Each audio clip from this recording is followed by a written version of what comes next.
Neuro-linguistic sales programming, NLSP, the newest approach in selling today. But does it really work?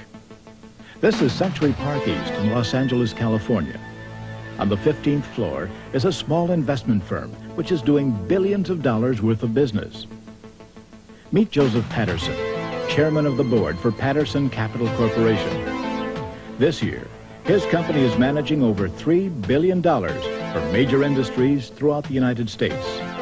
While there are other factors which contributed to this success, NLSP clearly played a major role in helping this investment firm become significantly more effective.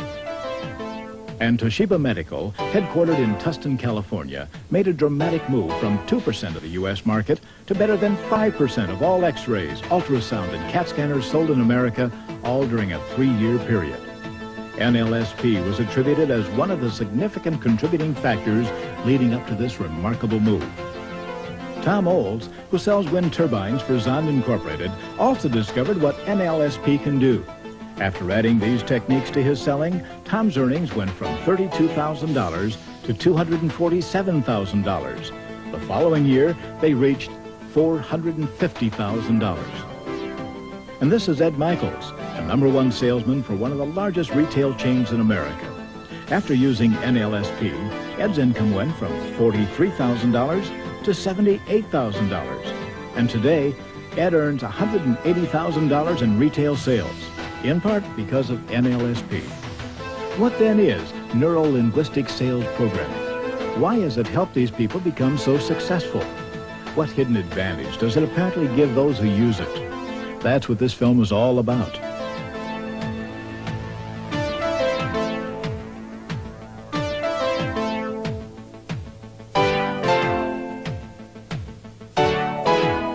This is Dr. Donald Moyne, founder and president of the Association for Human Achievement.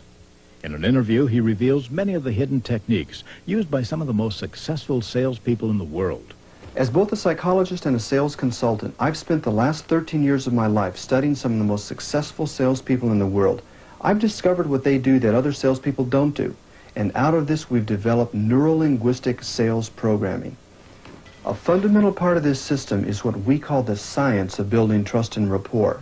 We have found that highly successful salespeople build an unusually deep and high-quality sense of trust and rapport almost from the first moment of contact. Now, this may not seem new. As a matter of fact, it may seem as basic as Sales 101. But what is new is the quickness and the quality that they put into building this deep and lasting sense of trust and rapport with almost anyone they meet. How do they do this? From the very first moment of contact, they start matching the body language, the opinions and beliefs, the speech rate and volume, and even the breathing of their customers and prospects. One obvious reason the technique of matching or mirroring works is that we each tend to trust and like people who are like ourselves. We each think we're normal. And so when a salesperson matches or mirrors the body language, the breathing, the attitudes, the opinions, the beliefs, and even the speech of his customer, it sends a strong message. I'm like you. We're in sync. We're walking step in step. You can trust me.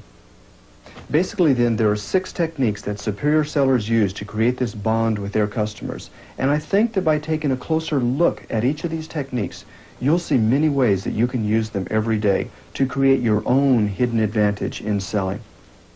The first of the 6 techniques top salespeople use involves matching or mirroring a customer's body movements. This mirroring action has proven to be one of the most powerful ways to build trust, primarily because it creates an atmosphere of agreement below the conscious level of the customer. So let's examine the hidden force behind this technique, and keep in mind that in this first section of the film, some of the following scenes are taken from actual candid footage. For instance, notice how this saleswoman matches or mirrors body movements to that of her customer. First, watch the customer's hand move into his pocket.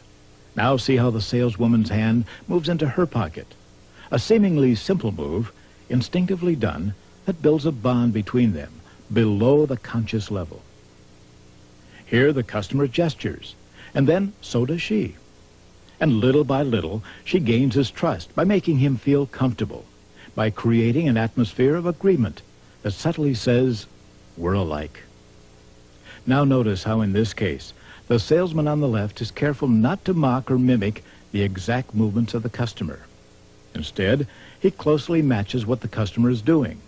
So when the customer makes this obvious move, the salesman follows with one that is less obvious. The same subtle mirroring action is true for this salesman on your left. Every move this salesman makes appears as natural and subtle as the next. And the image he creates as he uses this technique is one of sincerity, credibility, and trust. There are times, however, when the simple act of matching someone's body movements happens so quickly or subtly, we need to watch it in slow motion to be able to see it. First, watch the customer on your right. Notice how she crosses her legs, closes her hands, and taps her fingers together. Now, watch the salesman. He crosses his legs and puts his hands into a position that's similar to hers. But now, watch his fingers as they start tapping together. Without realizing it, this salesman even matches the tempo or rhythm of his customer's tapping motion. Dr. Moyne's research has shown that the customer isn't aware of this on the conscious level, but subconsciously, she senses that this salesman is trustworthy, that he is genuinely interested in helping her make the best buying decision. And watch how this saleswoman matches body movements in almost perfect harmony to that of her customer. First of all, keep an eye on the customer's hand movements. Notice how he moves his hands out and away from his body. She's so closely in step with this customer that when he starts to bring his hand back in, she automatically brings her hand in at the same time he does. And again, she moves her hands in perfect sync with his. She even nods her head in harmony with the up and down motion of his hands. And notice how their eyes are even in sync. She continues to match him with subtle movements and gestures that subconsciously say, "I'm like you. We're in sync. You can trust me." In fact, subtlety is probably the key factor in matching body movements. Obviously, if you're not careful, you can overdo it. As you can see, exaggerated or exact mirroring can be perceived as insincere or even insulting. So as a rule, when you're mirroring someone's body movements, remember to underplay rather than overplay.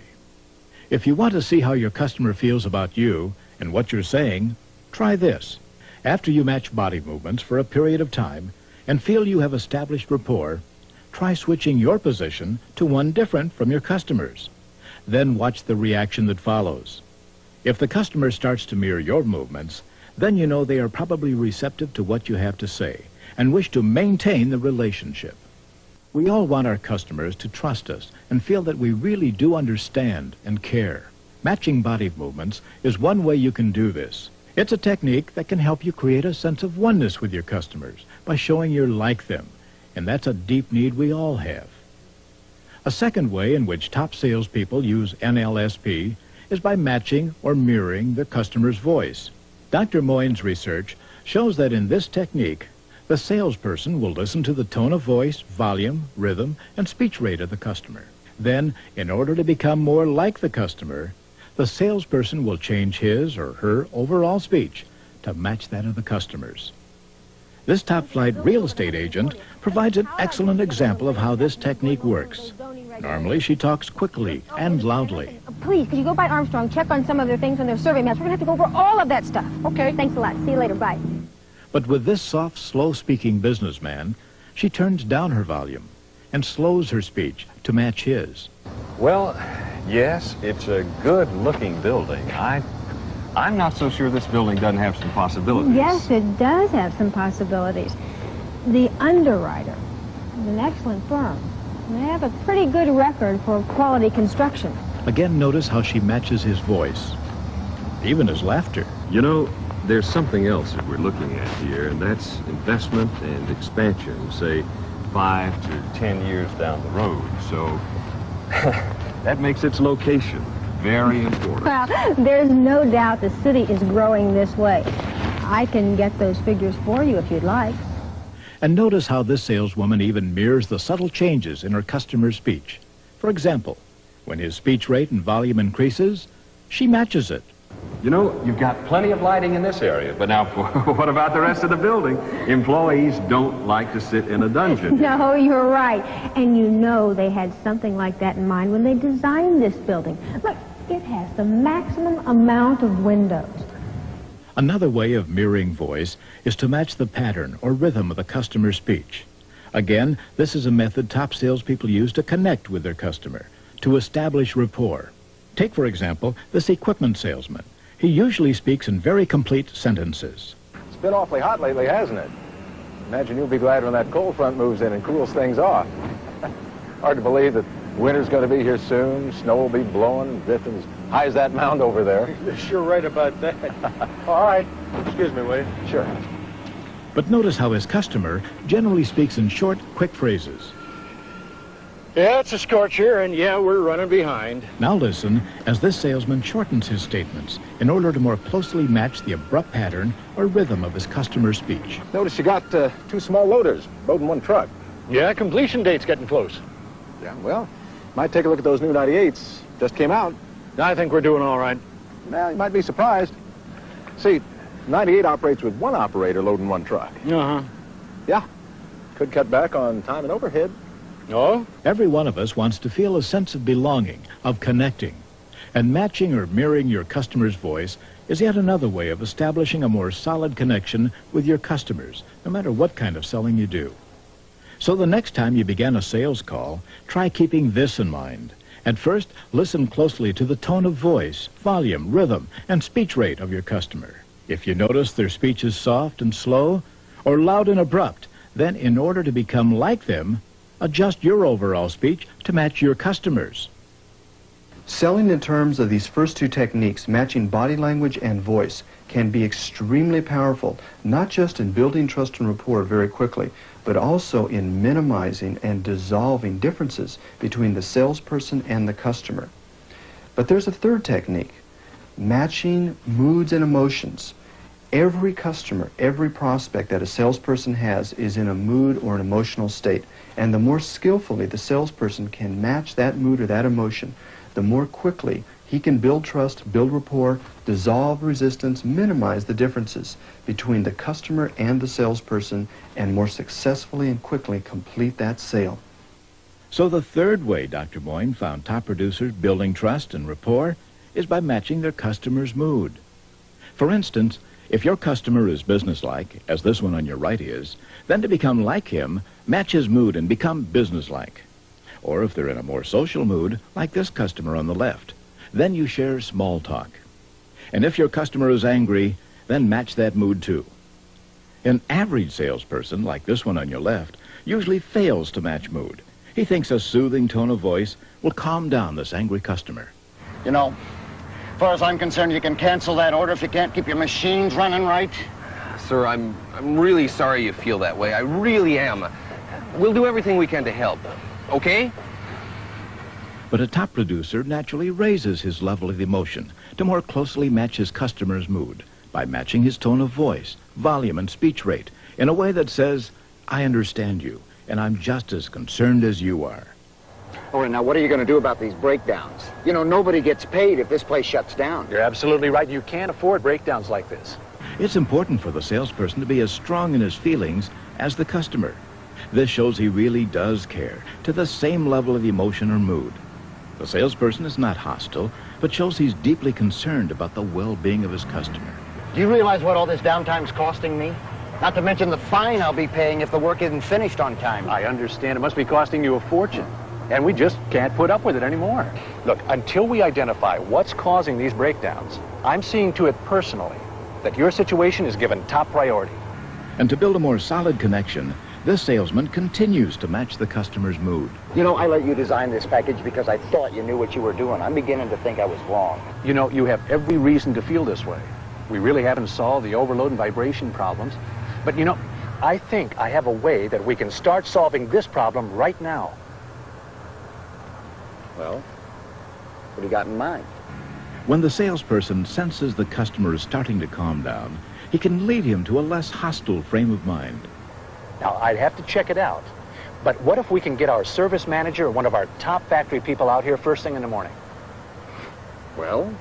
The salesman knows how to help dissolve anger and rebuild trust by first matching the customer's tone of voice, volume, and speech rate. And second, by matching the customer's mood or level of emotion. Remember, matching mood says to a customer, "I feel the same way you do," and it shows you care. The fourth technique top producers use is to make fairly obvious statements of fact, statements with which the customer cannot help but agree. You said you want to keep at least $5,000 liquid until you close on your other home. Is that correct? Yes. Again, this is another way of saying we're alike. For instance, highly successful salespeople often use statements of fact in their opening remarks. This helps put the customer in a yes mode as soon as possible. You probably hear this a lot, but you've got quite a collection of artwork in the lobby. Yes, we do. Top producers also use factual statements throughout the sale. This helps maintain agreement with the customer. Now, you said you just moved here from Charlottesville, right? Yes. Even stating simple truisms can help establish agreement, especially when the salesperson shapes the truism to the customer's business. You know, most of the computer chains I talk to today tell me they are facing some really tough times in the computer industry. You know what they're interested in today more than anything else? They're still interested in return on investment. They're still interested in profitability, and they are still interested in being high-tech. In short, putting the customer in a yes mode by stating obvious facts as early as possible helps set the stage for major agreement, the kind of agreement that leads them to buy. The fifth way superior salespeople use NLSP is by matching the customer's objection. For instance, an average salesperson like this one on your right usually tries to fight a customer's objection head-on by arguing against the customer. Look, to be perfectly honest with you, I don't think insurance is the best investment I can make. I can't agree with that, Mr. Jackson. And if you'll just give me a chance, I'll show you how upgrading your policy would really add to your profitability. This type of response often causes a customer to dig in his heels all the harder. I'm sorry. I'm just not interested. But study after study shows that many times one of the best ways to overcome an objection is to agree with it. This lets customers know you respect their opinion, you're on their side, that you both agree on things, even when it comes to the objection. As far as I'm concerned, life insurance is just a poor investment. I couldn't agree more. Life insurance can be a poor investment, especially if you're looking at the initial investment. Would you agree? Well, yes, I would.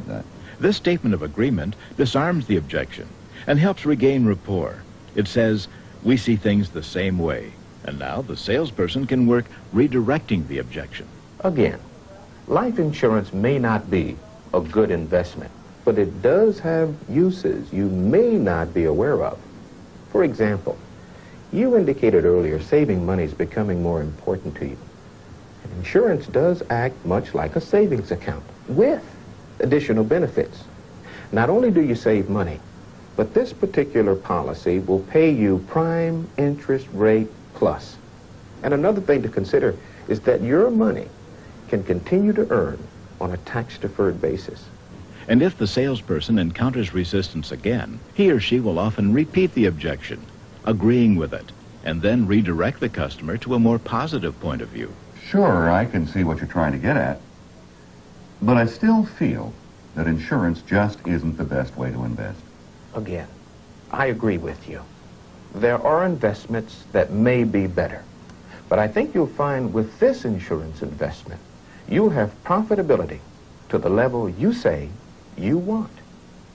Let me show you what I mean. Agreeing with an objection, repeating it, and redirecting the customer's viewpoint are quick ways of overcoming strong resistance because they help create an atmosphere of agreement, even when it comes to an objection. We now come to the sixth most fascinating and final NLSP technique, the last hidden advantage. Reading your customer's mind by responding to eye movements.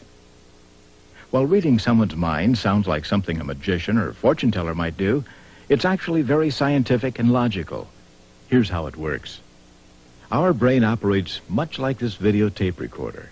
It not only records and plays back pictures and sounds, but also feelings. And in watching a customer's eyes, which are connected to the brain, we can often tell which of those 3 communication channels that person is tuned into at any moment. Here are some ways you can recognize the communication channel your customer is in. When someone is looking up, that person is probably seeing pictures. This means they're thinking and communicating visually. Watch the customer's eyes and listen to the words they use. They're in a visual mode. Now, this is the way I see it. No, that's not really clear to me.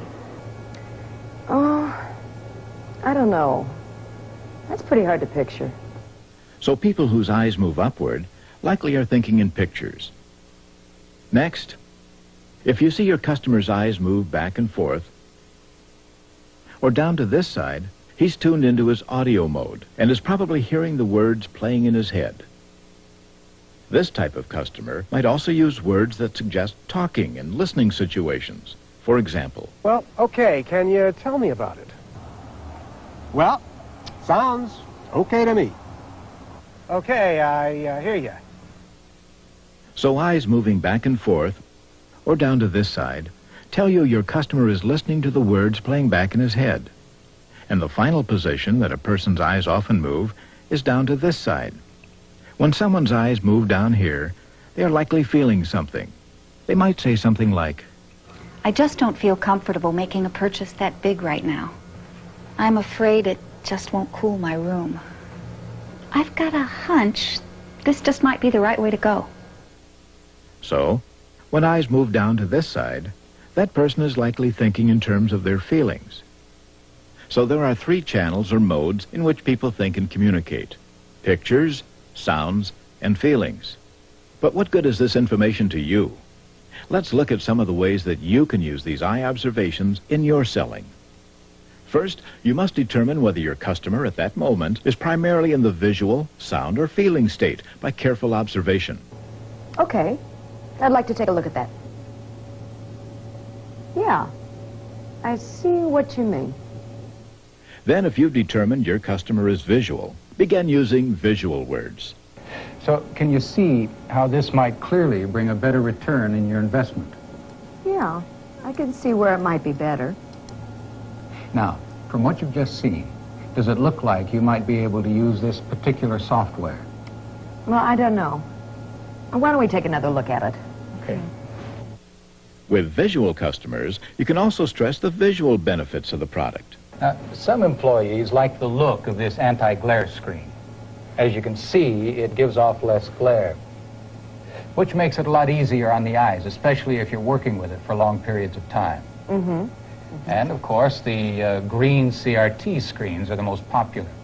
Most of my corporate clients prefer their clearer image. Oh, well, I can see what you mean. And finally, help your visual customers see your product in his or her mind's eye. You know, all of these units are going to take up quite a chunk of space. Can you picture where you might put them? Oh, let's see. I think the best... But what words do you use to sell to sound-oriented customers? You'll want to use words that are more verbal than visual. So watch their eyes, listen for sound words, then respond with sound-based words. What's the word with these computerized parts they're putting in? I hear that if even something minor goes wrong, you have to bring it back in. Everything's connected to some microchip. Well, part of what you've heard is true, but let me tell you the rest of the story on that. I've heard a lot of good stuff about the suspension system. Is it really as good as I've heard? Well, I can tell you what I've heard. Audio customers like to hear what other people say. So if you use testimonials about your product, remember this. People who hear sounds as they think need time to listen to the words playing back in their heads. Allow yourself plenty of time when you talk to these customers.